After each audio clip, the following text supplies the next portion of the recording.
Tudo bem, Jairo? Bom dia para você. Tudo bem, mulher, você? Tudo certo. A gente começa, infelizmente, com uma notícia muito triste. A nadadora e medalhista olímpica, paralímpica, na verdade, a Joana Neves, acabou morrendo aos 37 anos. Jairo, o que aconteceu? Pois é, a gente lamenta a morte da esportista. Inclusive, a Sociedade Amigos do Deficiente Físico, a SADEF, clube em que a atleta atuava, confirmou a morte. De acordo com a SADEF, Joana estava em São Paulo para a realização de exames na busca por um diagnóstico para os episódios de convulsão que vinha apresentando. A nadadora potiguar se sentiu mal na noite de domingo e acabou morrendo após uma parada cardiorrespiratória. A Joana conquistou 4 medalhas paralímpicas em Londres 2012 e no Rio 2016, sendo 2 de prata e 2 de bronze. Além disso, foram 15 pódios em competições mundiais. Fica aqui os nossos sentimentos. Muito triste.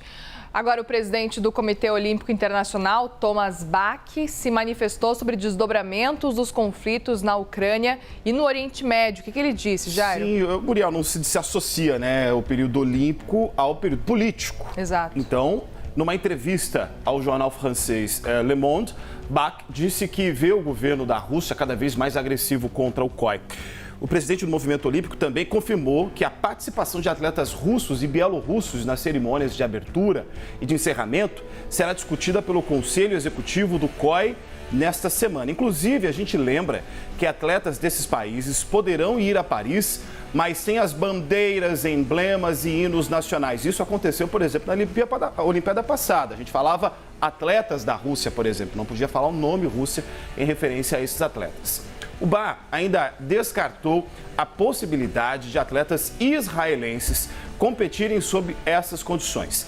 Ele ainda garantiu que os atletas palestinos estarão na França para a disputa dos Jogos Olímpicos. É um cenário muito difícil de guerra. É importante, então, que o COI esteja atento a essas manifestações e que fique de olho justamente para que seja possível representar alguns dos países, como, por exemplo, a Ucrânia, que está muito destruída, mas também é importante também que os palestinos estejam presentes nesse momento, assim como israelenses que querem também aparecer por lá.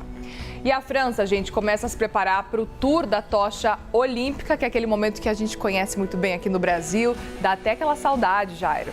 Exatamente, né? Sorte de quem pôde carregar a tocha, né? Depois ganhou de presente, levou para casa. É verdade. Essa cerimônia vai ser incrível, vai percorrer o mundo todo. E a Polinésia Francesa apresentou como será feita a segurança durante este evento. Os portadores da tocha serão protegidos por cerca de 100 agentes numa bolha de segurança. A gente vê, inclusive, aí uma simulação. Tem medidas também antidrones em vigor.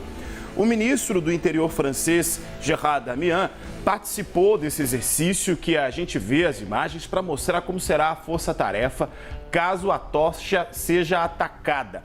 A gente lembra que a chama olímpica é sempre, como tradição, acesa na antiga cidade de Olímpia, que fica na Grécia, lá no dia 16 de abril e chegará à França desembarcando pelo Porto Antigo de Marselha no dia 8 de maio. Estima-se que até 150 mil pessoas estejam lá na cidade para recepcionar a tocha. A chama passeará pelo território francês, chegando a Paris e estará presente entre os dias 14 e 15 de julho. E aí, a cerimônia de abertura será prevista para o dia 26 de julho, sempre com aquele espetáculo, né, do momento em que a pira é acesa. E tá passando tão rápido que daqui a pouco já é julho, hein? Agora a gente fecha o bloco com aquele momento, curiosidades que vocês sempre trazem no Pódio CNN, porque na semana passada a gente falou sobre as primeiras medalhas do Brasil em Jogos Olímpicos. Qual o assunto de hoje, Jairo? A gente vai trazer curiosidade para falar da primeira medalha brasileira em esporte coletivo. Opa. A gente já havia falado do individual na primeira vez. Faz tempo, gente. Foi em 1948. Olha só que interessante. Foi no basquete, time masculino. Os jogos voltavam a ser disputados após a não realização em 1940 e 44 por motivos óbvios. À época, a Segunda Guerra Mundial. Ainda visivelmente abatida por bombardeios, a cidade de Londres foi a cidade sede. O Brasil mandou 81 atletas em 11 modalidades e voltou com um bronze. A medalha foi conquistada pela Seleção Brasileira de Basquete Masculino. A equipe era dirigida por Moacir Dauito e também tinha Zene e de Azevedo, o algodão, como principal nome. A histórica campanha começou já com muitas dificuldades na viagem. Até chegar a Londres foram mais de 2 dias viajando de avião, imagina, indo e parando, indo e parando. O elenco saiu do Rio de Janeiro, parou em Natal, fez escala em Dakar, no Senegal, no continente africano, depois em Lisboa, em Portugal, e aí desembarcou na Grã-Bretanha. E a gente reclama de voo às vezes, hein? Exatamente, imagina. E para disputar ainda a competição, hein, Jairo? Exatamente, né? E olha, a equipe ficou em instalações militares, sem locais para treinos e distante a 80 quilômetros das quadras das partidas. Ao todo, foram 8 jogos para conquistar a medalha, com 7 vitórias e uma derrota. O único resultado, inclusive, negativo foi diante da seleção francesa, 43-33 nas semifinais. Na disputa pelo bronze, a vitória por 52-47 sobre o México. O Brasil tem 5 equipes coletivas garantidas para Paris 2024.